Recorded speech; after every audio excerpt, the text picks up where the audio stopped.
Avid Agility is one of my favorite books on video editing. Years ago, I studied it, I practiced it, and I studied it again, and then I could comfortably cut with a dozen creatives in the room behind my back. This book right here, it helped me to learn to navigate the editing software like I was a virtuoso playing an instrument in a symphony orchestra. Once you no longer need to start thinking about what button to press and you can just feel it, video editing becomes super fun and not a technical task. But how can we actually get that muscle memory in DaVinci Resolve? Well, simple, practice, but it has to be intentional practice. And this brand new Editor's Keys keyboard, it's a good cheat sheet for clicking less and cutting more without even studying a book. The shortcut labeled keys on here have even helped me discover a feature that I had personally forgotten about that's called Quick Trim. And that lets you trim and move shots with the Command and Control J and L keys just like this. You might already realize JKL is your navigation, and almost any editing software, L takes you to the right to play, you can double tap it to move even faster, and then J will take you backwards. But what I had forgotten about or didn't realize until I got this keyboard that has this slip perf stop dynamic trim button on it is that it can actually be used for trimming as well. You just hold down Command or Control on a PC while you're using your J and L buttons. So let me show you how that works. If I select an edit point here on the timeline, I will let's select this one right here. You can Option Shift select it and lasso it. That's one way I like to use with the stylus. But if you wanted to go all keyboard, you could just hit V on the keyboard. It'll take you there. And if you wanted to roll this clip, you can see we have both sides of the edit point are selected. You would hold, and I wanted to go to the right, I would hold down Command and L, because L is to the right of K. And you can see, without doing anything else, I'm actually moving that edit point to the right. This is a rolling edit, which means it's taking away frames from one side and it's giving the exact same frames to the other side. And if I want to stop that, I have no hands on the keyboard. It's just trimming by itself. I hit K and it stops. So it's going 100%. If you wanted to go faster, you just double tap it. And if you want to go the other direction, Command J, and now I've kicked off this trim. See, no hands on the keyboard. It's going the other direction. So it could be a quick way to sort of extend shots to sort of see the full lengths of a clip. Like these drone shots here are super, super long. So that's a good example of why you might want to use that. Now, beyond that, the rolling trims and stuff like that, if I wanted to ripple trim it like a Final Cut Pro timeline is by default, the magnetic timeline, go to trim mode. And that is this button right here, okay? But it's also T on the keyboard for trim. Now, if I do a trim, what that's going to do is it's going to push everything out of the way if I select the correct edge of the clip right here. So if I hit U and I want to push all that other stuff out now, I hold Command L, and you can see how I'm pushing the rest of those clips out and out of the way. So I'm not adding and subtracting frames. I'm just adding frames and making the timeline longer. Okay, to stop it.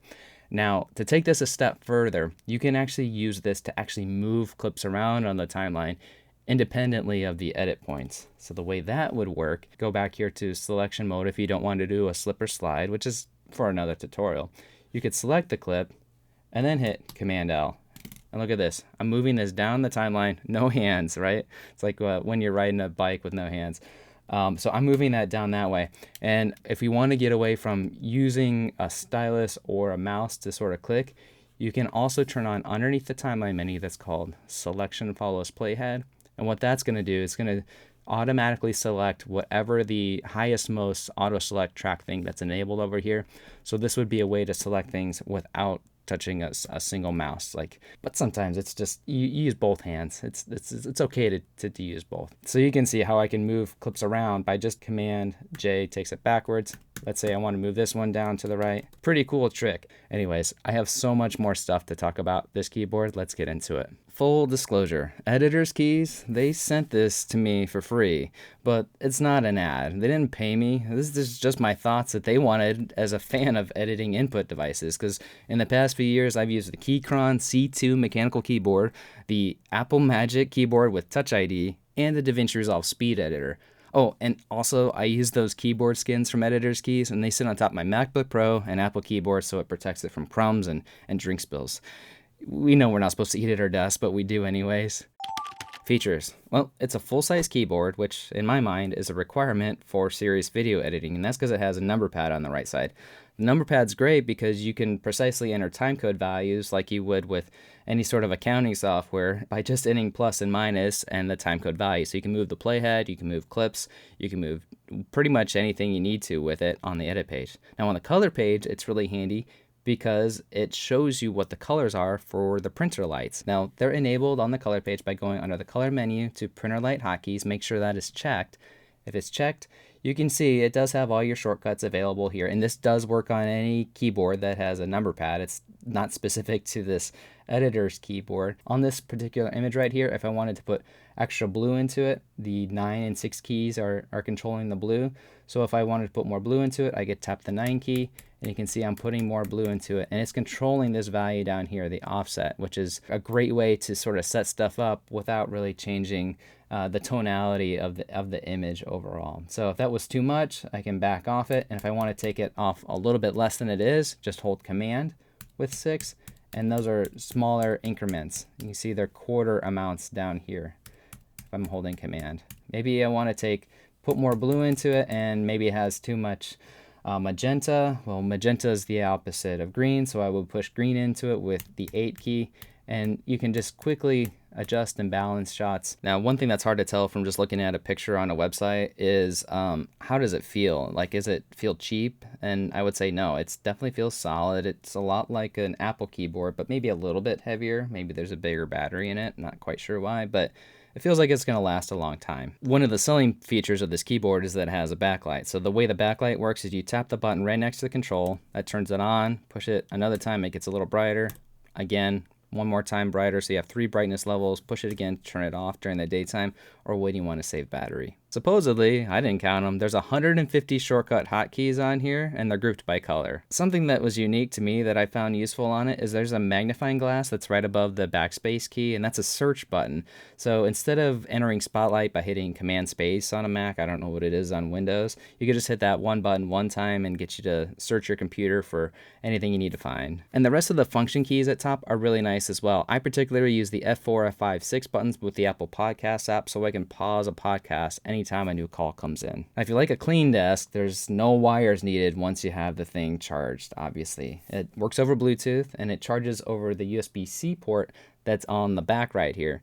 I find this nice because my Apple keyboard still requires me to use a lightning connector for that one specific device. This one uses the same thing that a lot of the other stuff on my desk will use. Another cool selling feature of the keyboard, it's multi-device. I think that's a lot like, there's another one out there by Logitech called the MX keys, and I have the MX Master Mouse, which has 3 Bluetooth saves.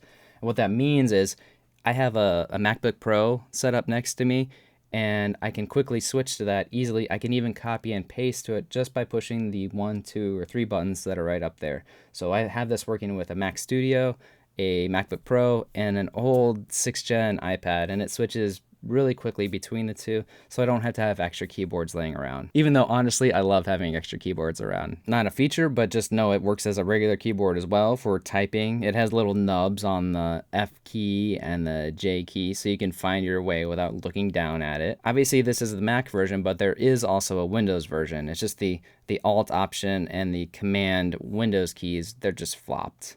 And the price, well, it's not the cheapest keyboard in the world, but it is a lot less than a speed editor or the DaVinci Resolve full-size keyboard, and it's usually less than the Apple Magic Keyboard with Touch ID. Now, the prices, they're always changing, so I would check the affiliate links in the description for the current price. One of the things I end up doing with a keyboard on any new Mac I sit down is make sure function keys work as function keys. Now, in the current version of Mac OS, you go down to your system settings, and then down here towards the bottom, choose keyboard, and then under keyboard, choose keyboard shortcuts down to function keys, and make sure you turn on this switch here that says use F1, F2 as standard function keys. Then all your keyboard shortcuts should be working fine. The other thing to pay attention to on this specific keyboard is there is a FN button and there's an FN lock. So if you want to lock your function keys so that they're not used, you can easily do that with hitting FN and the FN lock button, which is the search button. Typically, I don't lock those. I want them used as function keys. Just know that if you're having trouble with anything of your typical F9, F10, those are your insert and overwrite buttons, something is going on with those, so you might want to check to unlock it. Opportunities to explore unmet potential. Down at the lower bottom left here, there is a function button. That means there's 4 buttons here. I typically always work on Macs, and a typical Mac keyboard, here's the Apple one, has 3 buttons here. Not only is it 3 buttons, they're very different in specific sizes down there versus this one, which has 4. And I'm sure this is because there's a Windows version and a Mac version. But what I have found is if I switch between these keyboards, one day I'm working on the Apple one, next day I'm working on the editor's keys, I will accidentally hit Control or Option when I'm hitting the function button. So it gets in the way. I think this is probably easily overcomable if you don't switch around between different keyboards like I do. But just know it's going to take some extra time if you're used to only having 3 buttons down there, your Control, Option, and Command buttons, because that extra 4th function button had to fit in there, and it makes the other button smaller, and you're never going to use that function button for all your modifiers when you're editing. Longer battery life with the backlight turned on. Let me explain. So on the website, they claim 3 months on a single charge, which is incredible. That means you're plugging it in once every 3 months or maybe 2 months. But that's with the backlight turned off. So as soon as you turn that backlight on, I'll tell you, one day I turned it on to full blast, and by the end of the day, it was warning me in my Bluetooth settings, hey, you should go charge your keyboard. So maybe at the lower power setting, you might get more than a day, but the light definitely takes power, which makes sense. So if you're going to use the backlight, you might need to plug it in more often than you realize. And if they could figure out a way to optimize the power even more in a future version or something, that would be great. If you're big into Fusion like I am, or Fairlight for audio, there's not really a whole lot of shortcuts that are specific to those pages.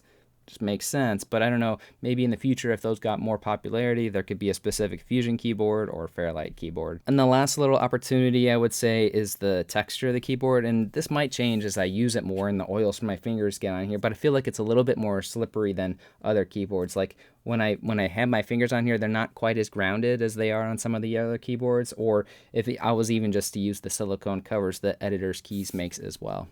Let's try to wrap this up and compare it with some of the devices I already have, like the Keychron C2. I love that because it has a great price, it sounds great, it feels great, but then again I get complaints on long Zoom calls because I'm clickety-clacketing too much and it just picks up on the microphone. I love the Apple Magic Keyboard with Touch ID because it helps me not need to enter my password as often when I'm doing a lot of admin tasks, because it, just takes my fingerprint, right? It also, the downside is it has that expensive Apple tax that we all hate to pay. I still love the DaVinci Resolve Speed Editor. Obviously, it's got the cool search style, which replaces your JKL navigation. It comes with a free version of DaVinci Resolve Studio, which basically pays for itself, but you still really need a keyboard next to it for other navigation and computer tasks.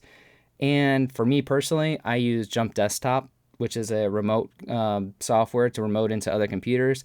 And because it's a specialty Bluetooth device, it doesn't work across to those computers where a normal keyboard does. And I love the new Editor's Keys Backlit Wireless Resolve keyboard because I can hop between devices easily and have a bit more light on my desk when I'm editing in a dark room. So what keyboard do I use all the time? Well, that's just like asking me what kid's my favorite. They're just different. It just depends on the day. Please let me know down in the comment section which keyboard you're using that maybe I overlooked. If you want to learn more, please consider using one of those affiliate links that's down below to help support these free Resolve tutorials on creative video tips. I'm Chadwick, and because there's so much more to learn, I'll see you in the next video.